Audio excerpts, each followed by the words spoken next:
पाकिस्तान, कान खोल कर सुन लो और समझ लो कि ये नया भारत है। नए भारत का मतलब ये माफ नहीं करता, ये सीधा साफ कर देता है। अगर बार बार आंख उठाकर देखने की जरूरत करोगे तो बालाकोट मत भूलना, जहां अंदर घुसकर आतंकी कैंपों को तबाह कर दिया था। और इतना ही नहीं, अब भारत आतंक के आकाओं को, जिनको तुमने पाल रखा है, तुम्हारे मुल्क में घुस के उनको ठोकेगा। नमस्कार, शाम के 7 बज चुके हैं और मैं हूं मनीष अवस्थी। हाजिर हूं आपका पसंदीदा डिबेट शो देश का सवाल लेकर। आज बात उस सीक्रेट ऑपरेशन की होगी। सेना ने दक्षिण कश्मीर में पल रहे आतंकियों के खात्मे के लिए तैयार की थी और कल कैसे इस हिटलिस्ट के आखिरी खूंखार आतंकी का सफाया हो गया। लेकिन बड़ा सवाल यह है कि क्या अब वो वक्त आ गया है कि पाकिस्तान में घुसकर आतंकियों का खात्मा किया जाए? क्या पाकिस्तान में पल रहे उस आतंकी का सफाया किया जाए जिसने भारत के खिलाफ साजिश की है? क्या मसूद अजहर और हाफिज सईद को उनकी मांद में घुसकर मारने का वक्त भी आ चुका है? इन सारे मुद्दों पर बात करने के लिए हमारे साथ एक बड़ा पैनल मौजूद है, उनसे बात करेंगे। लेकिन पहले मेरे सहयोगी राशिद हाशमी के पास चलते हैं, जो बताएंगे कि आखिर ये सीक्रेट ऑपरेशन क्या था जिसके तहत नायक ढेर हो गया। एनएसए अजीत डोभाल आपको नजर आ रहे हैं, आपको रियाज नायकू भी नजर आ रहा है। एनएसए अजीत डोभाल ने पूरी प्लानिंग की, पूरी तैयारी की। एनएसए अजीत डोभाल के बारे में यह बात कही जाती है, उनके जहन में जब कुछ चलता है तो उसे एग्जीक्यूट करना होता है। 2.5 साल से चल रहा था यह ऑपरेशन, किसी को कानो कान भनक तक नहीं थी। पूरी तरह से ब्लूप्रिंट तैयार कर लिया गया था। अगला एक बार दिखाएं, बहुत जल्दी में दिखाएं। ब्लूप्रिंट पूरी तरह तैयार किया गया था। दक्षिणी कश्मीर में आतंकियों ने पूरा डेरा डाला हुआ था, दक्षिणी कश्मीर को पावर बेस बनाया हुआ था और इसी पर अजीत डोभाल की नजर रहती थी। पुलवामा में, कुलगाम में, अनंतनाग में, शोपियां में, यहां से किया जाना था आतंकियों का सफाया। और इसीलिए ऑपरेशन जैकबूट के जरिए यह सफाया किया गया। दक्षिणी कश्मीर के इलाके को आतंकियों ने क्या किया? आजाद इलाका घोषित कर दिया। और यही एनएसए अजीत डोभाल को लगातार नागवार गुजर रहा था। बुरहान वानी ऑपरेशन जैकबूट का शिकार, सब्जार भट्ट, वसीम माला के सफाए के पीछे भी ऑपरेशन जैकबूट। इंडिया न्यूज ये बड़ा खुलासा कर रहा है। नसीर पंडित, इशफाक हमीद, तारिक पंडित, इन सभी के खिलाफ अजीत डोभाल ने चलाया था जैकबूट प्लान। ऑपरेशन जैकबूट इजराइल के ऑपरेशन रैथ ऑफ गॉड, यानी भगवान का कहर, भगवान की कयामत, इसका अर्थ होता है। इसी की तर्ज पर चलाया गया। रियाज नायकू ऑपरेशन जैकबूट की लिस्ट का आखिरी बड़ा आतंकी था। आप ये जानना तो चाहेंगे ना कि अजीत डोभाल का ये ऑपरेशन जैकबूट आखिरकार था क्या? ऑपरेशन जैकबूट जिसमें रियाज नायकू मारा गया, ये था क्या? और इसकी पूरी पटकथा कैसे रची गई, इसकी स्क्रिप्ट किस तरीके से रची गई, यहीं पर देखें। कश्मीर में एनएसए अजीत डोभाल के बारे में कहा जाता है बहुत ज्यादा उन्होंने जमीन पर रह करके काम किया। मेरी बात सुनिएगा, बहुत इंटरेस्टिंग है और इस प्लेट को यहीं पर रोक करके रखें। अजीत डोभाल के बारे में कहा जाता है कि उनके अपने लोकल इन्फॉर्मर्स हैं दक्षिणी कश्मीर में, उत्तरी कश्मीर में, लगातार उनके साथ में संपर्क में रहते हैं। और एक जमाने में जब खुफिया एजेंसी को लीड किया था अजीत डोभाल ने, तभी से उनके आंख कान ये लोग कहे जाते हैं। और क्या आप ये जानते हैं, पीएमओ को छोड़ करके कोई भी नहीं जानता, यहां तक कि फौज के बड़े बड़े अधिकारी भी नहीं जानते कि अजीत डोभाल का के आंख और कान कौन है।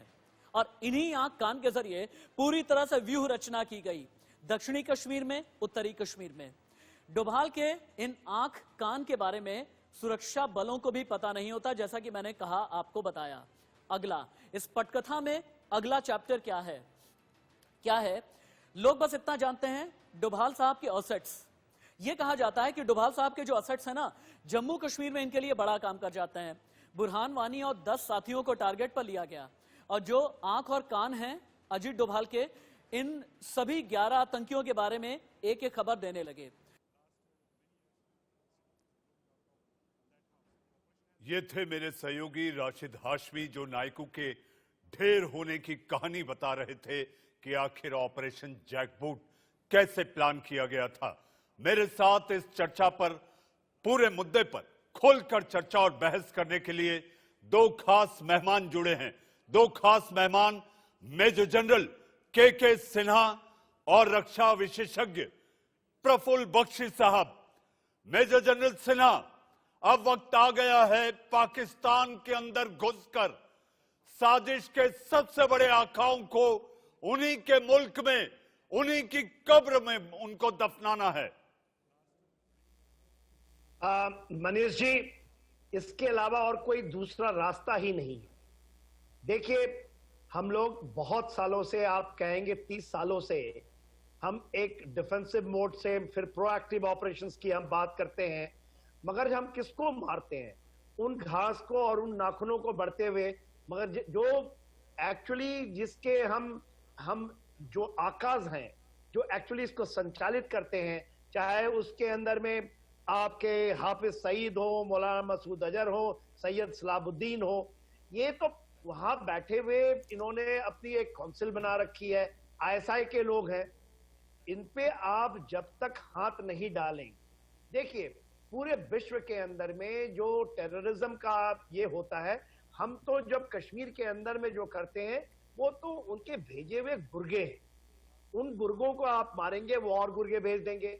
वेरी लो कॉस्ट ऑप्शंस पे पाकिस्तान आईएसआई इन चीजों को करता है। जब तक आपका खौफ पाकिस्तान के अंदर नहीं हो, देखिए आपको पता है किस तरह से इजराइल और अमेरिका ने उसको फॉलो किया।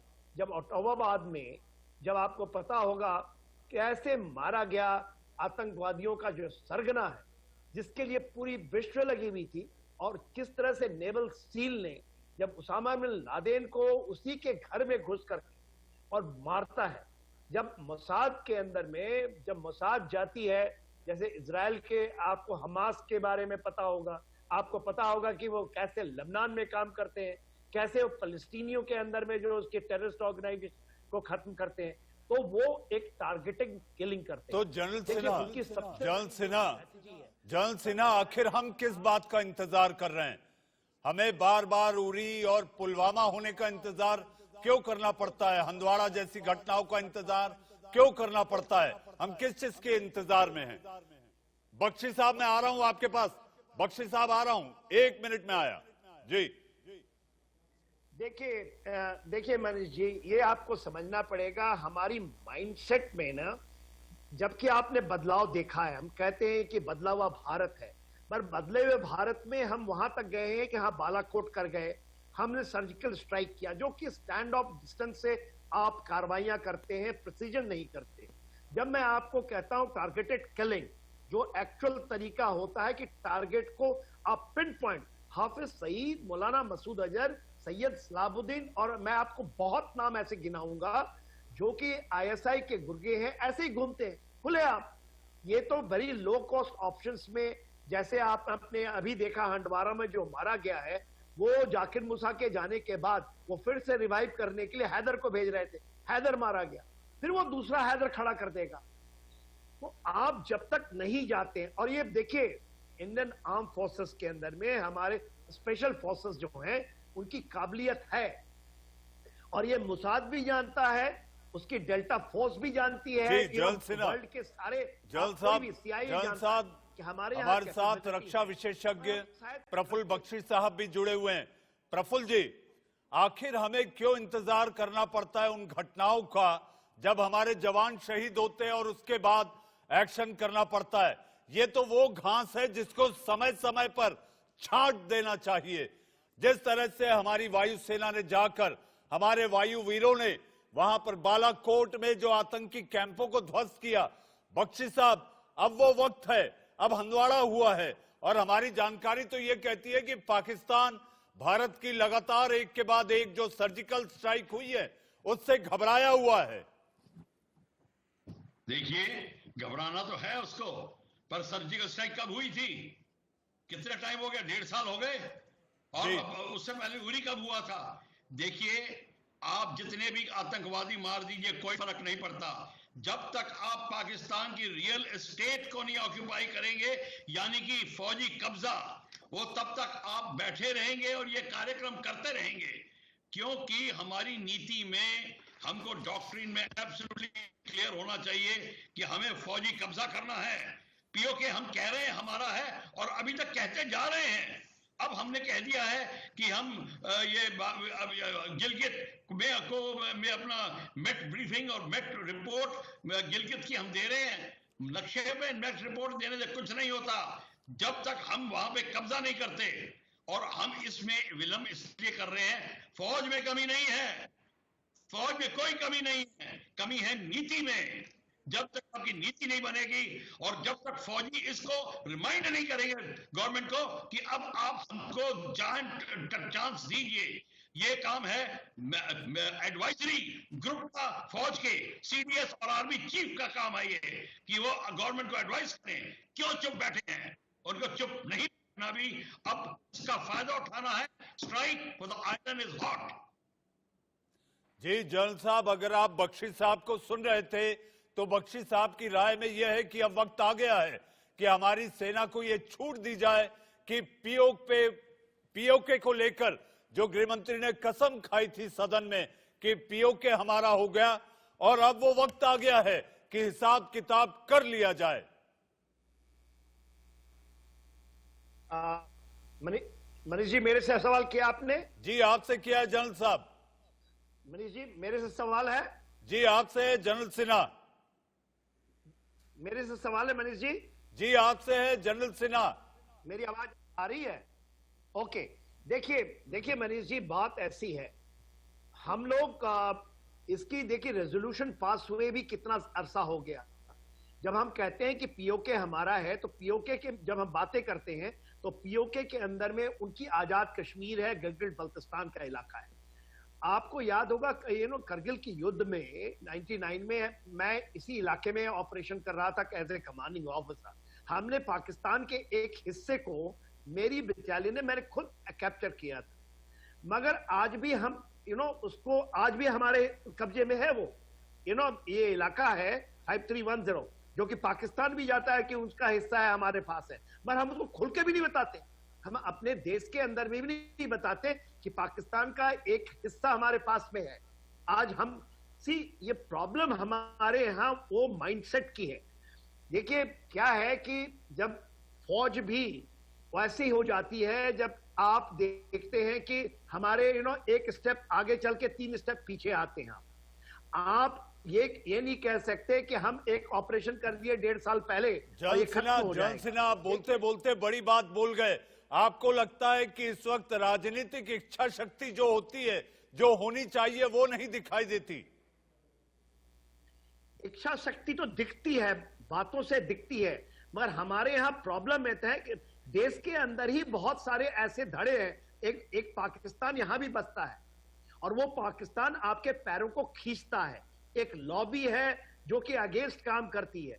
जब आप देखिए, जब आपने बालाकोट किया, तकरीबन मैं तो कम से कम 1000 टीवी चैनलों में जाकर के उसको डिफेंड करते रहे। तो ये जब आपको इस तरह के लोग खींचते हैं, मिर जाफर आपके, तो फिर आपको उस जो भी लीडरशिप होती है उसको आगे काम करने के लिए हिम्मत। देखिए 370 चला गया, 35 ए गया, ये बहुत बड़ा कदम था। ये कदम इसलिए हुआ कि सरकार को की मंशा थी, मगर उसके अंदर में जिस तरह से पूरे 130 करोड़ जनता उसकी जब डिमांड करने लगी, उसके बाद भारत ने अपनी ताकत और कुव्वत दिखाई और ये दोनों धाराओं को लेकर इस पे जो बवाल मचा दुनिया भर में, लेकिन दुनिया में लोग भारत के साथ खड़े हुए दिखाई दिए। जी हाँ, नापाक पाकिस्तान, प्रफुल्ल बख्शी जी, नापाक पाकिस्तान की अगर बात की जाए, अमेरिका एबेटाबाद में जाकर ओसामा को खत्म कर सकता है। उनके सैन्य ठिकानों के बाजू ओसामा को उन्होंने पाला हुआ था। वो आतंकियों को पालता है, पोसता है, बड़ा करता है और ये कहता है कि जाकर हमला करो। एक और दूसरा, अगर अमेरिका ईरान में जनरल सुलेमानी को ड्रोन से मार सकता है तो क्या हमारी सेना, हमारी डिफेंस फोर्सेस इतनी कमजोर हैं? देखिए, मैं आपको दोबारा बोल रहा हूं, फोर्सेस की कमजोरी की बात नहीं हो रही। इस समय बात हो रही है अपनी प्रोसेस ऑफ पॉलिटिकल डिसीजन की। पॉलिटिकल डिसीजन, जैसे अभी जनरल साहब कह रहे, सिन्हा साहब भी बोल रहे थे, हाँ हो सकता है, पर हमारे अंदर एक पाकिस्तान बसा हुआ है। सबसे पहले हमारी को प्लानिंग बतानी होगी कि ये अंदर का बसा हुआ पाकिस्तान को कैसे हटाया जाए। वो हमारी पॉलिसी में होना चाहिए, वो हमारी डॉक्ट्रिन में होना चाहिए कि the seas within, enemy within को कैसे निकाला जाए। वो साथ ही साथ काम चलेगा, ये नहीं कि अब सारे काम रुक जाएंगे। तो इसीलिए मैं ये कह रहा हूं कि हमारे को इस समय फौज को पूरी की पूरी अब फौज कमांडर के साथ बैठकर ये नीति बनानी पड़ेगी कि पीओके और सारा का हिस्सा इस तरीके से लिया जाए, क्योंकि चाइना भी एंट्री करने की कोशिश कर रहा है, पीओके में इंटरेस्टेड है, और पीओके में इसलिए इंटरेस्टेड है कि सारा सीपीईसी का जी बख्शी साहब, नायकू तो केवल झांकी है, बदला भी बाकी है। जनरल सिन्हा, अगर बात की जाए तो दुनिया भर में पाकिस्तान अलग थलग पड़ा हुआ है। सारी दुनिया इस समय भारत के साथ है, क्योंकि पाकिस्तान बेनकाब हो चुका है कि यह आतंकियों को पालता है, फंडिंग करता है। ऐसी स्थिति में हमें, अगर हमारी इच्छा शक्ति अगर हो, तो इस समय सारी दुनिया हमारे साथ खड़ी होगी अगर इन दोनों को अंदर घुस के मारा जाए तो। मनीष जी, एब्सोल्युटली आप जो बात कर रहे हैं वो बहुत 100% 100 आने सच्चाइयां हैं इसमें। देखिए, पूरा विश्व आज नहीं, 2008 में जब मुंबई में हमला हुआ था, जब आपका ताज पैलेस के अंदर में, तो ये सोचता था कि भारत बहुत बड़ी कार्रवाई करेगा। जब 2001 के अंदर में पार्लियामेंट के अंदर अटैक आ गया था पाकिस्तान से, मगर देखिए हम क्या करते रहे, हम चूकते रहे। ठीक है, पुलवामा हुआ, हम बालाकोट गए, हमने एक targeting message the, messaging is okay. आप, हमने क्लेम किया कि हम मार दिए, हम मारे, जरूर मार के आए, घुस के मारे, मगर ये बार बार करनी पड़ेगी। आपका ये टोकनिज्म नहीं हो सकता जी, आप टोकन करके निकल जाएंगे, नहीं होता। जन साहब, प्रफुल्ल बख्शी लास्ट कमेंट, बख्शी साहब लास्ट कमेंट। देखिए, हमारे को बार बार हमारी दूर होगी जब हम एक्चुअली फिजिकल ऑक्यूपेशन करेंगे, और जब फिजिकल ऑक्यूपेशन होगा तो पाकिस्तान नेगोशिएटिंग टेबल पे आएगा, फिर वो सारे काम बंद करेगा। अभी वो बैठा हुआ है और होपिंग लाइक हेल कि चाइना उसकी मदद करेगा। सारी की सारी स्थिति ये है, और उसको वो पक्का है कि चाइना उसकी मदद करेगा, वो ये सोच के बैठा है। हम जितनी देर करेंगे उतनी देर हमारी पड़ेगी। आप हमारे साथ जुड़े, आपका धन्यवाद। लेकिन हम जो कहना चाहते हैं वो ये कि भारत एक शेर है, और शेरों को तजुर्बे ने सिखाया है खामोश रहना, क्योंकि शिकार चिंगाड़ कर नहीं किए जाते। अब वक्त है एक छोटे से ब्रेक का। ब्रेक के उस पार, जी हां, ऑस्कर विनिंग गायक सुखविंदर सिंह होंगे इंडिया न्यूज के साथ। आप कहीं मत जाइएगा।